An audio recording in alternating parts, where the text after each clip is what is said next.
my gosh នេះរូបភាពពិតពិតនេះរត់សាក់មកនៅវាលស្រែទៅអត់អីដល់មកវិញកន្លាច់ស្ពាននេះស្ពាននេះស្ពាននេះកន្លាច់ស្ពានទៅហើយម្ចាស់នៅណាម្ចាស់ធ្លាក់ទឹក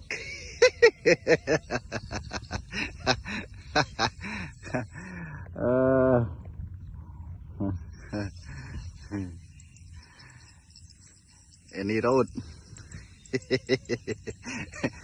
យក Any road មកលេងវាលស្រែ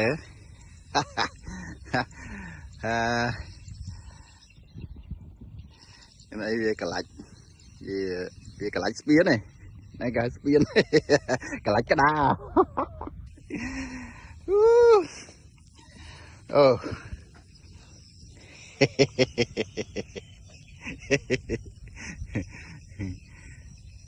ជាបទពិសោធន៍ថ្មីមួយទៀត